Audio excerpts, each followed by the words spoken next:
buena. Dice, podría decirse que la ética cristiana logra suprimir las éticas profesionales. Y tal vez que con mi esposa tratemos de cubrir esto. Tal vez lo que está tratando de contar es si la ética cristiana debe ser, o sea, como que reemplaza la ética que tenemos como profesionales en el trabajo. La ética cristiana tal vez no viene a suprimir, porque suprimir se siente como que se dice no importa lo demás, ¿verdad? Yo pienso que la ética cristiana no cuprime, pero sí debe ser más fuerte que la ética que tenemos normalmente, ¿verdad? Y puedo dar como ejemplo lo que cuando Jesús vino a esta tierra, él mencionó leyes que estaban dadas hacia el pueblo de Dios, y él decía, ustedes han escuchado que dice, bueno, no van a robar. Eso es algo ético, ¿verdad? Eso es algo que se practica en cualquier trabajo, cualquier amistad con nosotros. Yo no voy a venir a robarle a mi esposa porque es algo ético, pero como ministros de Cristo, él dijo, pero ustedes, aun cuando ustedes hablan mal de la gente, es como que estuvieran matando a alguien. Entonces es como que viene a poner un estándar mucho más alto, que como hijos de Dios debemos de no solamente basarnos a lo profesional, sino que debe ir más allá. Y pues si ustedes lo ven, es bastante, o sea que lo estira bastante, ¿no? O sea, es algo como un sacrificio más grande que se vino a hacer. Por ejemplo, dijo también a los judíos, les dijo, bueno, cuando alguien les pida que lleven una carga, no solamente se la lleven una mía, llévensela dos o más si es posible. Y ahí en los contextos culturales, hablaba que la cultura, como bajo la supresión romana o el imperio romano, ellos podían obligar a alguien que les llevara la carga, y su deber era llevárselo, pues, por decirlo así, 1 kilómetro, pero Jesús les decía, no tienen que hacer eso, deben darles más todavía, ¿verdad? Entonces yo pienso que ahí es cuando podemos aplicar que la ética cristiana tal vez no suprime, pero sí debe ser más fuerte nuestros principios cristianos que lo profesional. No sé qué piensas. Sí, en realidad lo que estaba pensando es que les voy a dar una tarea. Como soy maestra, entonces yo estaba pensando con las respuestas que hemos escuchado, todos están dando una palabra bíblica, ¿verdad? Para respaldar lo que están diciendo. Entonces yo pienso que nuestra tarea ahorita es de leer la Biblia. Y pienso que si empezamos a leerla, y como has contestado, vamos a ver que sí, de ser cristiano va a ser mucho más difícil de cualquier ética profesional que me van a poner, ¿verdad? Entonces, no creo que en el trabajo mi jefe va a decir, bueno, vas a tener que morir por tu enemigo, ¿verdad? Por favor, es parte de la ética de esta empresa, ¿verdad? No y no.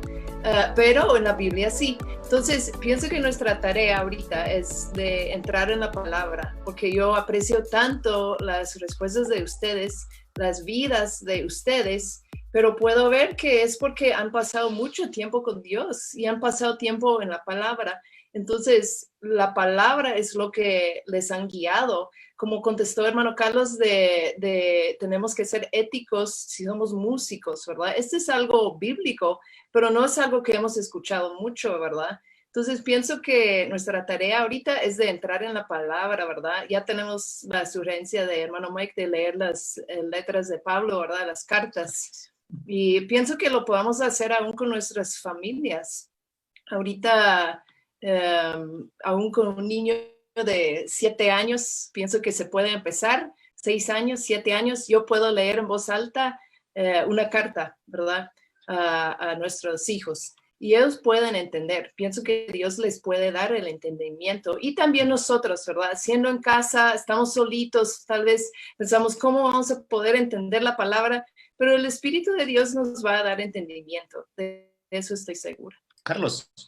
Sí, Romanos capítulo 13, verso 1 y 2 dice, sométase toda persona a las autoridades superiores, porque no hay autoridad que no haya sido establecida por Dios, de modo que el que resiste la autoridad a lo establecido por Dios resiste.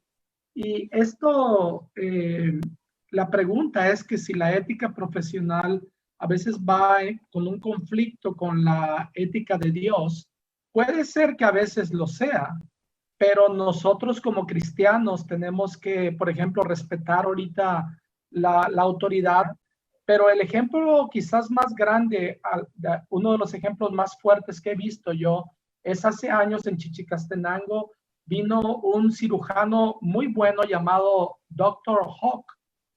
Él estuvo haciendo operaciones por muchísimos años en el Buen Samaritano.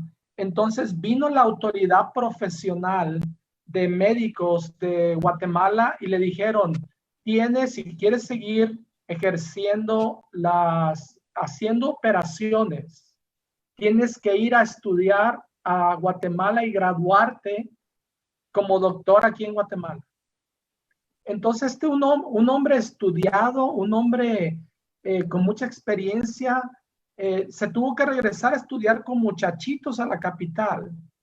Y nos decía, miren, es muy difícil para mí, pero lo hago ¿por qué? Porque quiero servir a la gente y dar un buen ejemplo para Dios.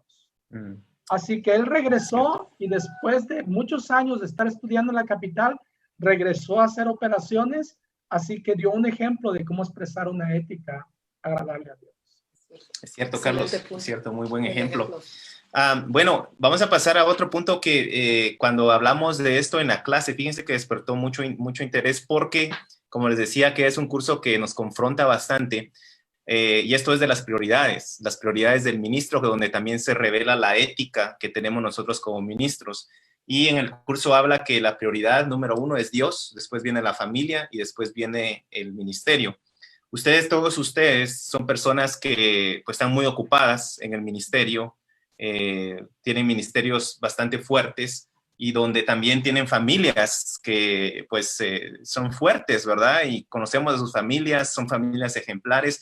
¿Cómo le han hecho ustedes para poder manejar este balance de darle tiempo a la familia después de Dios? Porque generalmente, yo soy culpable de esto también, a veces tiendo a darle más importancia al ministerio que a mi familia. Entonces, y gracias a Dios que mi esposa pues es la que me balancea, ¿verdad? Que me está diciendo, mira, tienes que darle atención a los niños, hay que dedicarles tiempo de calidad. Habla algo ahí también Mike de que tiene que ser tiempo de calidad, no solamente tiempo. ¿Cómo han balanceado ustedes eso? Si quieren empezamos por Mike y después Carlos o Ricky. Pues quizá algo muy práctico, hermano Eman, y gracias por este buen ejemplo, Jess. Yo creo que, como la Biblia dice, el quien haya esposa, haya algo muy bueno del Señor, que nos ayuda a balancear la vida.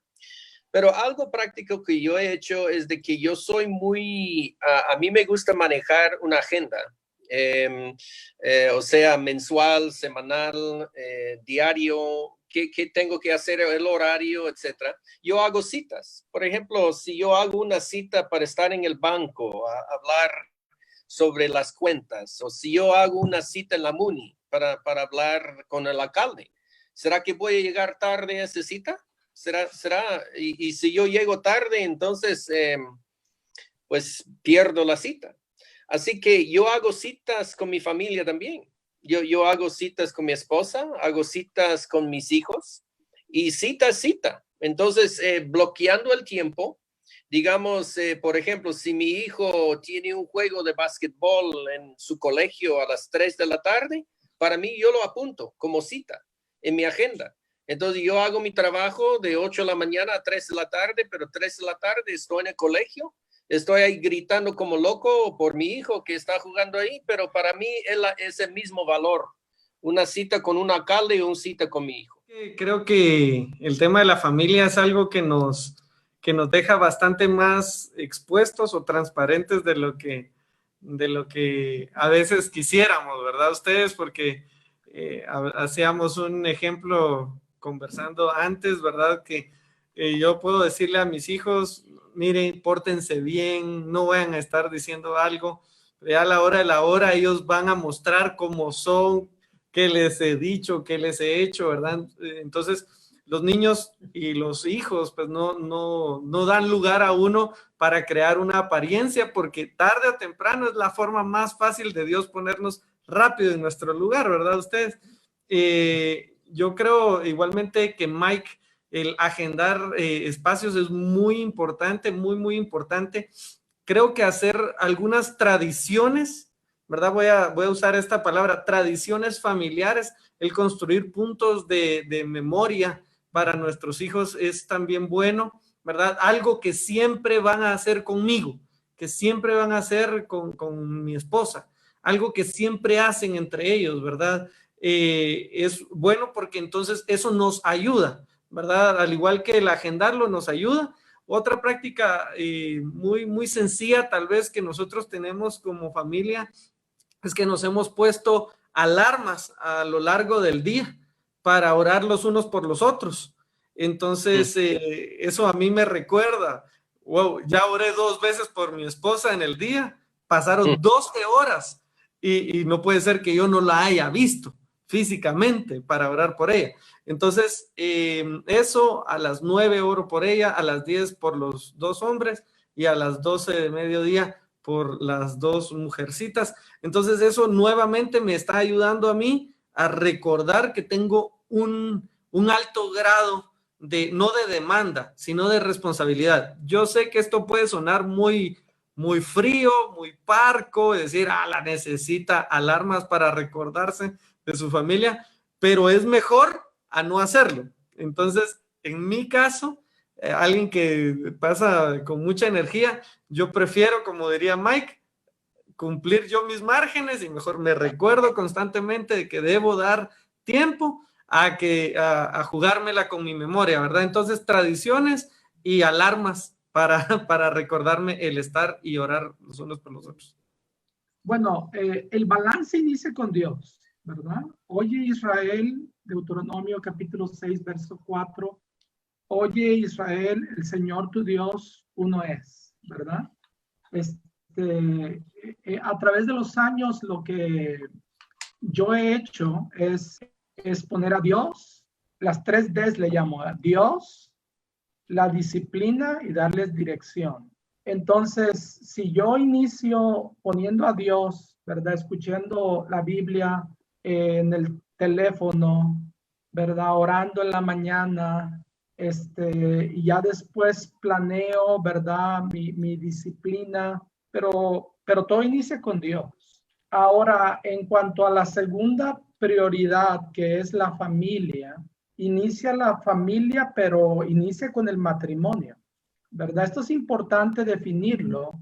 Después de Dios viene la familia, pero antes de la familia es el matrimonio. Y algo que a nosotros nos ha funcionado es lo que dice Efesios capítulo 4, verso 26. La Biblia dice, Pablo dice, enójense, pero no se ponga el sol sobre su enojo. Entonces, claro que yo me enojo con mi esposa y mi esposa se enoja conmigo, claro. A mí, yo soy mexicano, me gusta la comida hirviendo, ahora calientísima. La prioridad de comprar aquí para nosotros es comprar diferentes salsas, ¿verdad? Ya después todo lo demás, pero debe de haber chile siempre en mi casa. Entonces, si no hay eso, yo estoy un poco molesto. Pero algo que nos ha funcionado en mi familia es esto, que nosotros, aunque peleamos durante el día o no estamos de acuerdo en algo, nunca en 21 años, nunca nos hemos ido a acostar sin hablarnos, ¿verdad? Entonces me gusta lo que dijo Ricky, ¿verdad? Y lo que dijo el hermano Mike de hacer citas es algo que los latinos no somos muy buenos para eso de la agenda. Las agendas las votamos, ¿verdad? Pero sí es bueno aprender eso, ¿verdad? Esto de la alarma que dijo Ricky es buenísimo, de la alarma, ¿verdad? Pero nosotros acá en la practicalidad de Guatemala, un consejo que yo les doy es, si te peleas con tu esposa antes de acostarte o un poquito después, discúlpense y ya, ¿verdad? Y recuerden ese consejo que hemos escuchado. Antes del matrimonio, abre bien los ojos, ¿verdad? Después del matrimonio, ciérralos un poquito, porque va a haber muchos errores. Algunas preguntas, muy buenas preguntas, gracias a los alumnos y a la gente que está viendo este conversatorio. Dice, ¿qué consejo le podríamos dar a líderes que muestran una buena ética en la iglesia, pero en el hogar es todo lo contrario, ¿verdad? Carlos podía ayudarnos con esa pregunta. Bueno, la Biblia dice tu pecado te alcanzará. Y la Biblia también dice que todo va a salir a la luz. Entonces, es muy, muy triste encontrar a ministros que cantan muy bien, que predican muy bien, que se visten muy bien, pero en su casa en realidad dan lástima. Esto es algo que lo hemos visto una y otra vez. Esto es algo que al principio yo de iniciar como ministro, yo también cometí errores, ¿verdad? De no atender a mi esposa, de no pasar tiempo con mis hijos. Y al principio yo tuve que cambiar de dirección en eso, ¿verdad? Poner orden en eso. Entonces, yo creo que un mensaje para los pastores que nos están escuchando y como ministros es que tratemos de ser una misma persona, ¿verdad? Tratemos de ser luz en la casa y también luz afuera, ¿verdad? De ser sencillos en la casa y sencillos afuera también.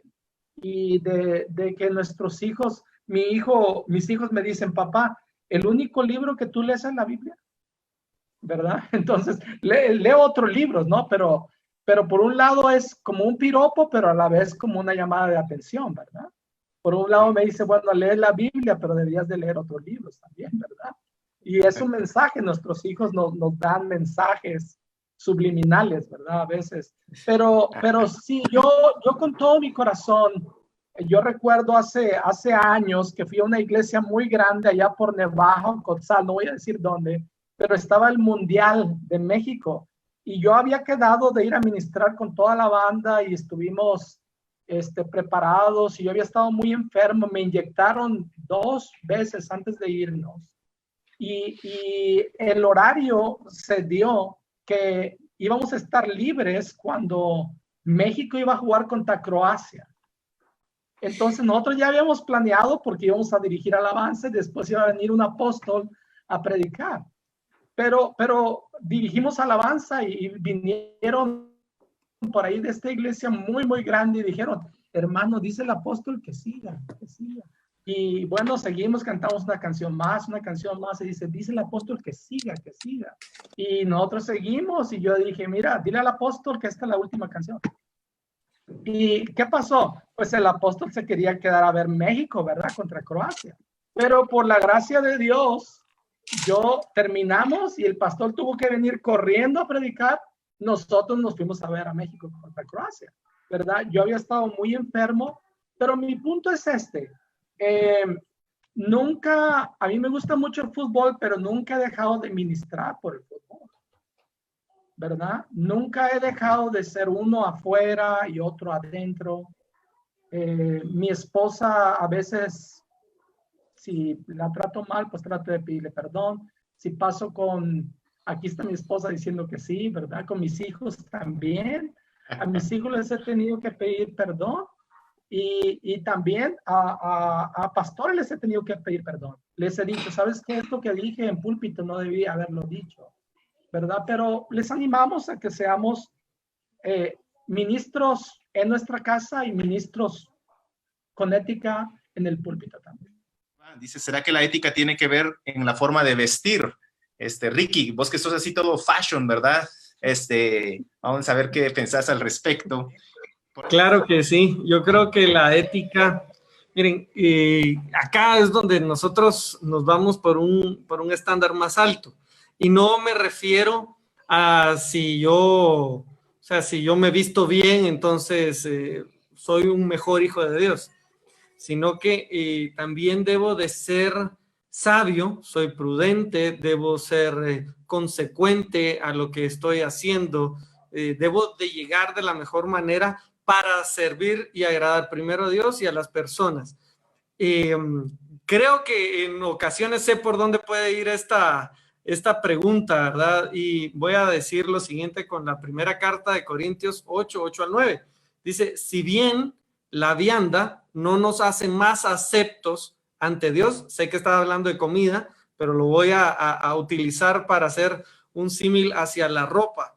Si bien la comida no nos hace más aceptos ante Dios, pues ni porque comamos seremos más, ni porque no comamos seremos menos. Pero mirad que esta libertad vuestra no venga a ser tropezadero para los débiles. Entonces mi forma ya de comportarme y de conducirme no es solamente si a mí me gusta, ¿verdad? También Pablo lo dice, todo me es lícito, pero no todo conviene. Yo no me voy a dejar hacer pues siervo de algo. Entonces puede ser permitido, puede ser que así soy yo, ¿verdad? Puede decirse, bueno, es que yo soy así, yo así me he visto, si me quieren que me acepten así. Sin embargo, tiene que ver con lo que yo amo a los demás, cómo estoy amando a Dios y cómo estoy amando a los demás como a mí mismo.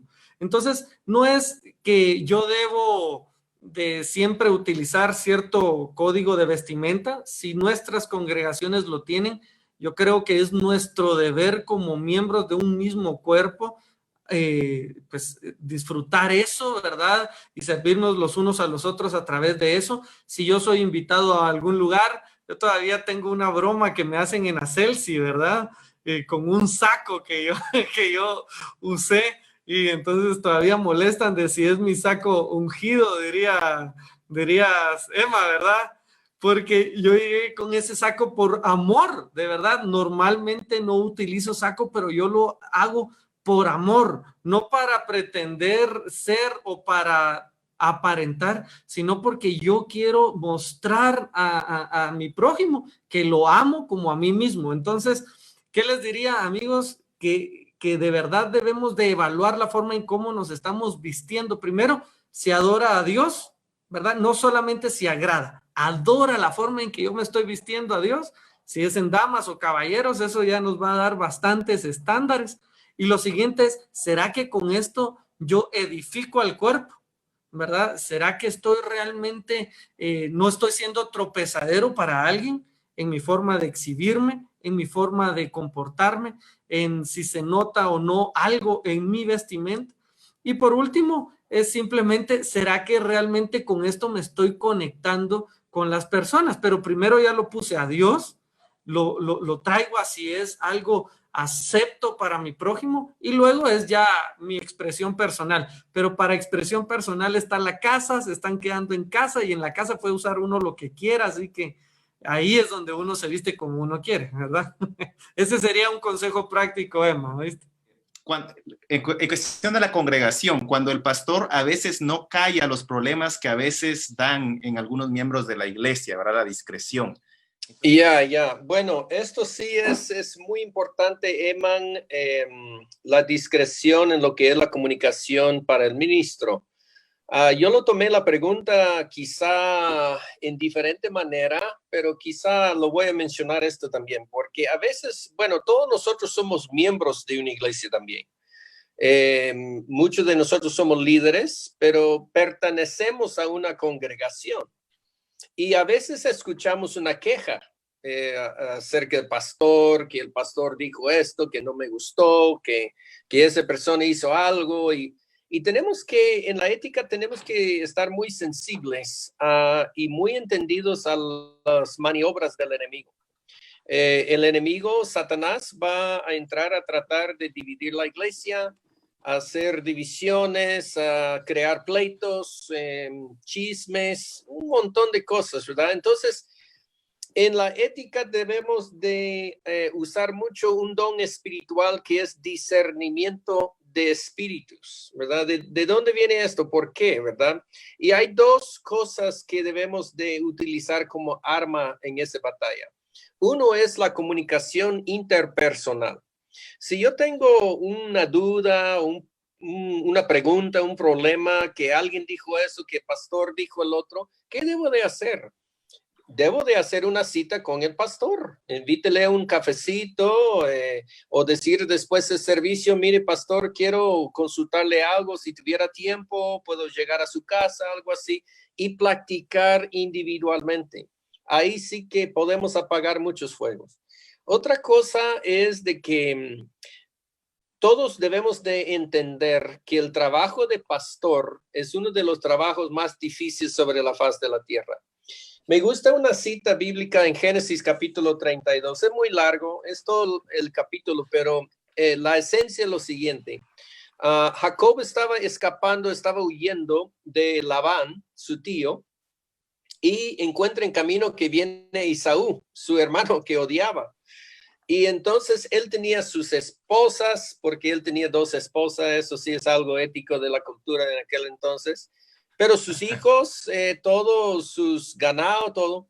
Y dice que Jacob guiaba ese pueblo, esa muchedumbre a paso de niño.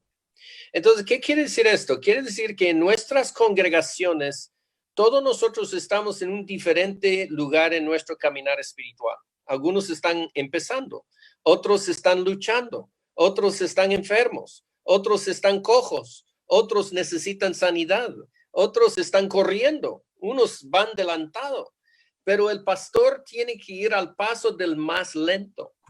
Entonces, a veces criticamos mucho a los pastores, ¿va? Que su mensaje muy básico, muy elemental, yo quisiera más carne y solo leche, ¿no da? ¿Por qué? Porque el pastor sabe de que 80% de la membresía todavía necesita leche y no está listo para la carne. Así que la iglesia tiene que buscar maneras, quizá tener clases de discipulado un poco más avanzado, quizá cursos sobre los dones del Espíritu Santo, etcétera, etcétera, pero debemos de buscar estrategias para que toda la iglesia se alimenta una y también tener misericordia de su pastor. Él necesita más sus oraciones que otra cosa. Quiero cerrar sobre algo muy importante, los no negociables para el ministro. Cosas éticas que ni siquiera debemos tratar la manera de probar llegar al límite. Hablábamos que establecer límites y márgenes, decías, ¿verdad, Ricky? Pero hay cuestiones no negociables que en mi punto de vista debemos ser extremistas en el cuidado que debemos tener como ministros. Y, por ejemplo, el número 1 es las tentaciones sexuales, ¿verdad? La relación con el sexo opuesto. Yo quiero, si Carlos pudiera ayudarnos a poder mencionar un poco más y tal vez algunos consejos prácticos de cómo estas situaciones de no negociables para el ministro de la relación con el sexo opuesto, ¿qué consejo nos daría usted? Ricky, con los aspectos financieros, es un hombre que Dios ha usado mucho y trabajado antes en la cuestión financiera, ¿verdad? Pero tal vez Mike y tú, Jess, me pudieras apoyar. Hay algunas preguntas aquí que dicen que qué pensamos de maquillaje, qué pensamos de la forma que a veces hay iglesias que dicen que no se permiten que las mujeres se maquillen o se arreglen, y entonces eso hace que la gente se aleje, ¿no? ¿Qué pensamos al respecto? Entonces, vamos en orden, Carlos. Sí, bueno, la Biblia dice en Génesis capítulo 2, verso 24, por tanto dejará el hombre a su padre y a su madre y se unirá a su mujer y los dos serán una sola carne.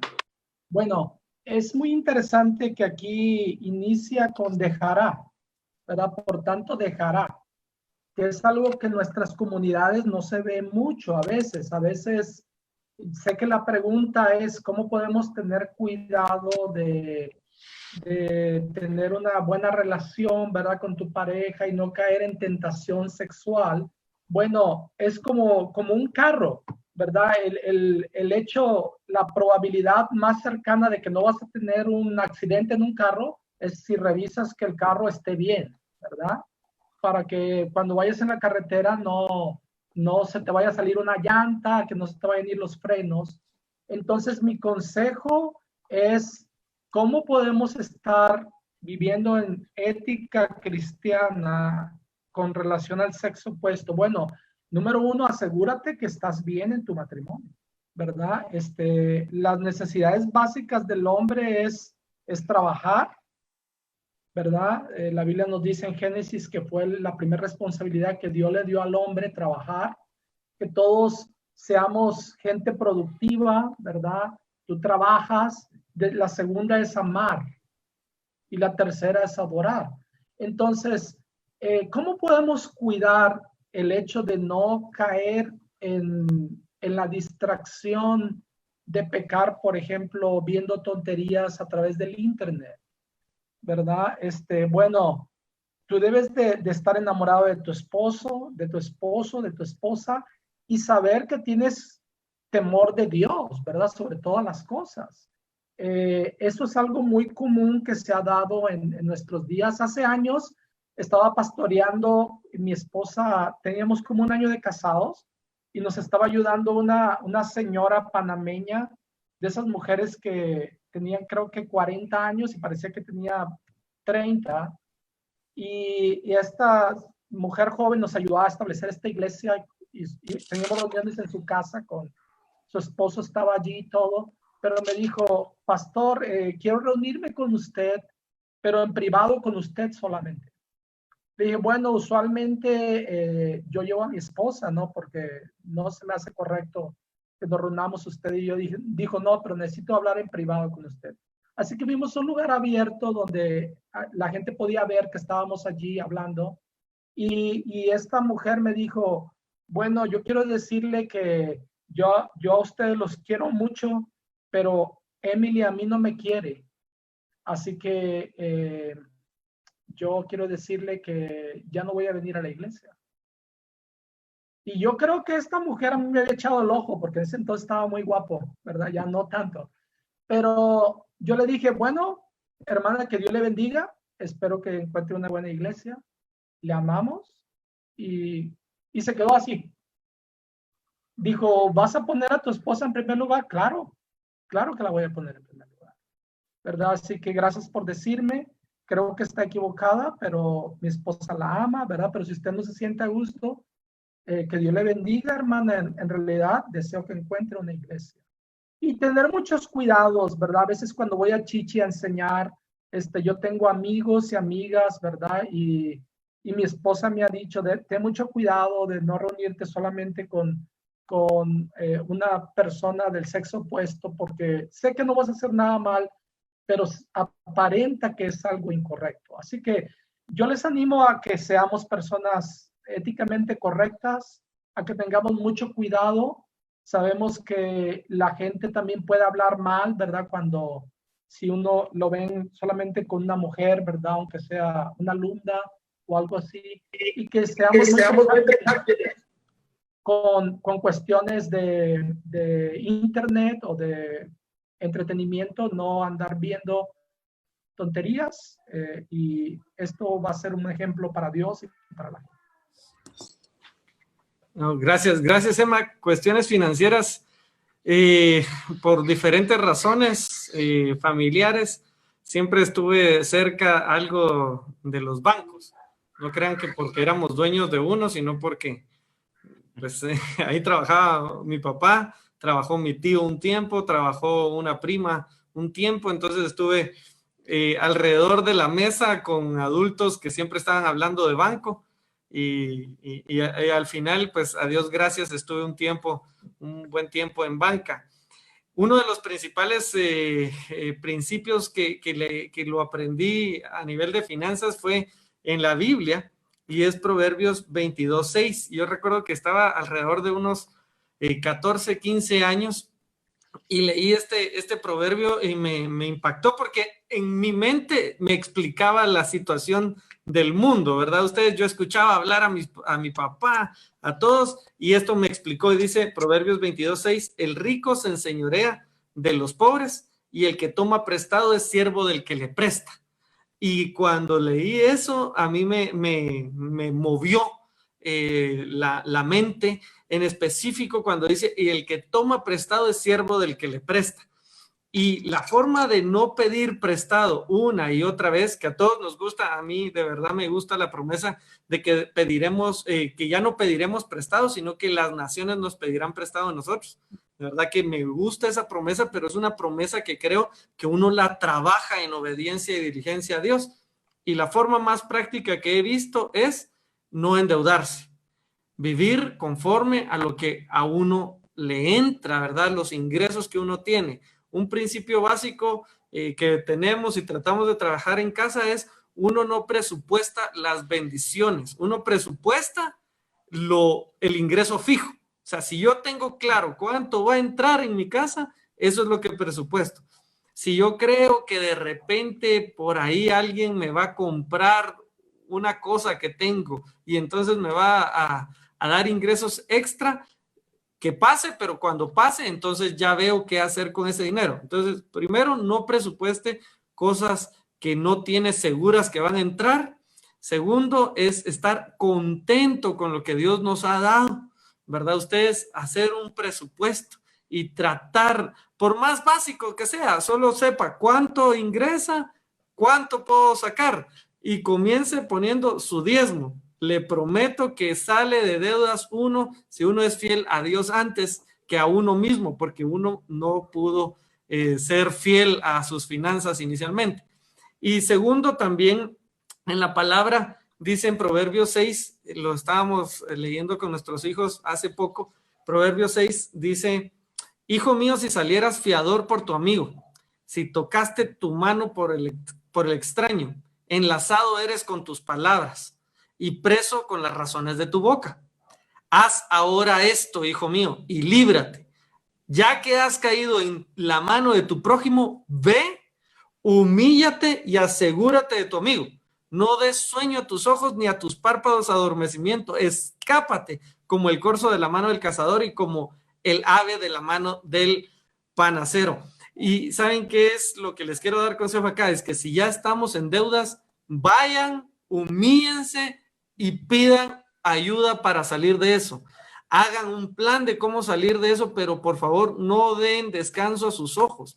Vayan y de verdad, si tienen que recortar mucho lo que van a vivir, recórtenlo, pero es mejor porque si ustedes no lo hacen ahora, después la humillación va a ser más grande y esto acarrea otras cosas para ustedes y su familia. Entonces, primer consejo, no endeudarse, y para eso hay que estar agradecido. Segundo consejo, si ya están endeudados, vayan, humíllense y pidan ayuda pronto para poder salir de esto. Eso creo que sería lo más práctico que pudiera decir Emma.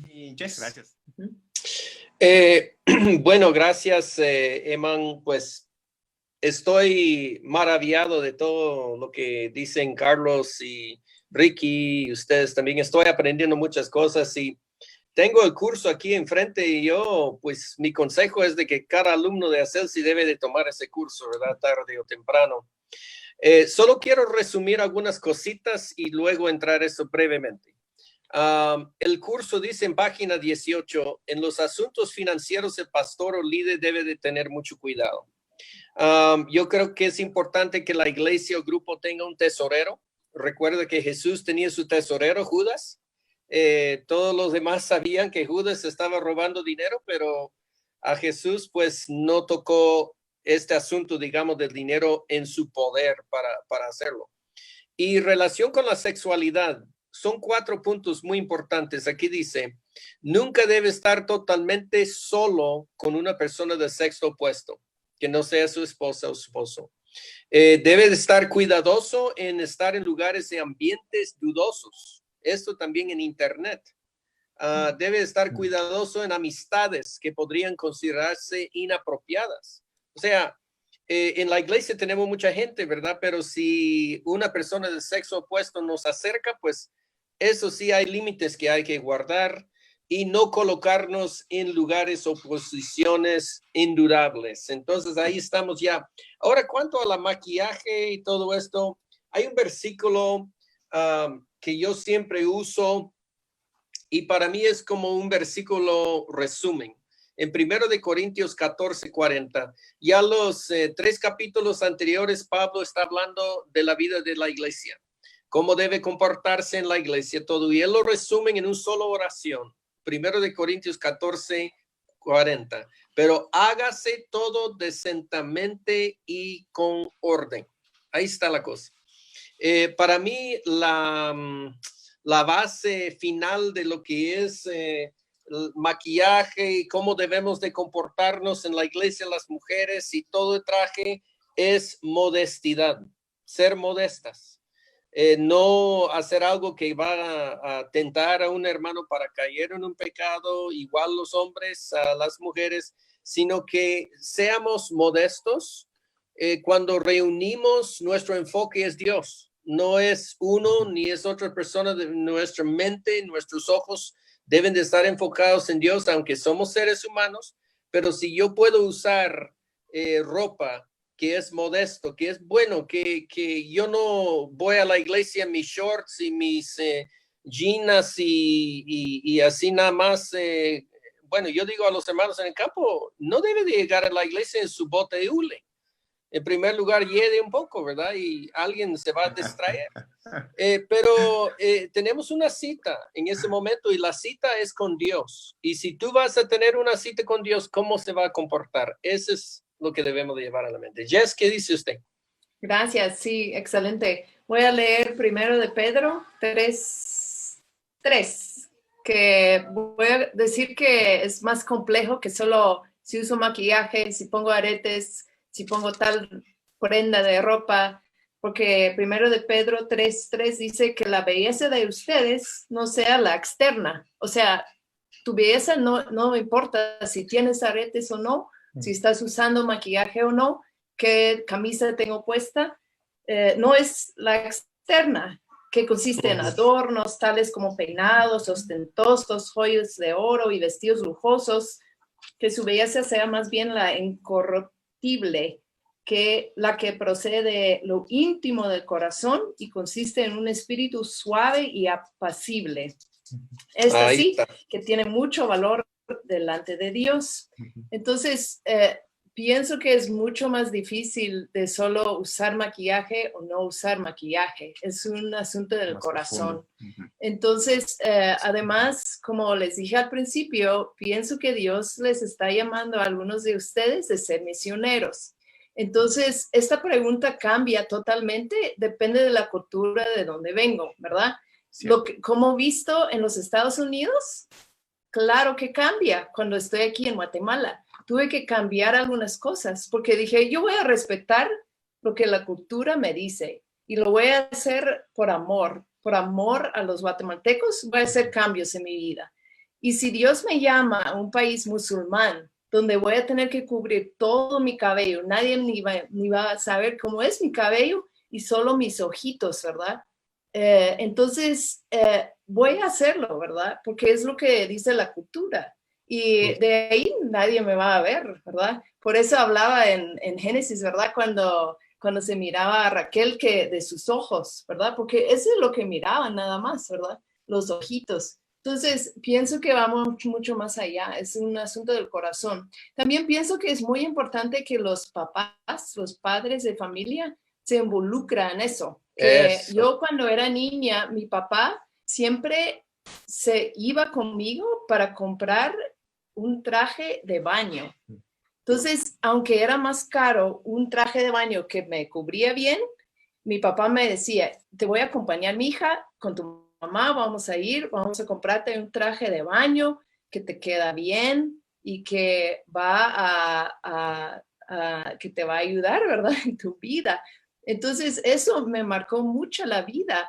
Entonces, cuando yo voy a comprar un traje de baño, yo voy pensando en mi papá, ¿verdad? ¿Qué diría mi papá? ¿Compro este o el otro?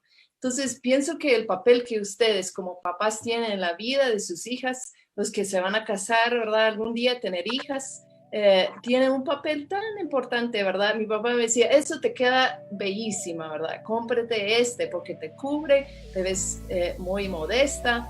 Entonces, pienso que ustedes tienen un papel enorme, ¿verdad? Como padres que pueden hablar a la vida de sus hijas. Y pienso que entre cada familia pueden decidir, ¿verdad? Y si van a otro país, si van a otro lado, donde la cultura te sugiere, te dice, tal vez debería ser más modesta, háganlo. Así es. Gracias, amor. Bueno, les agradezco mucho a todos por haber estado. La verdad que la ética es un reto muy grande. Necesitamos del Espíritu Santo para poder lograrlo. No podemos lograrlo nosotros solos. Entonces, y gracias por haber estado. Gracias a todos los que estuvieron viendo, alumnos y exalumnos de otros lugares que están viendo.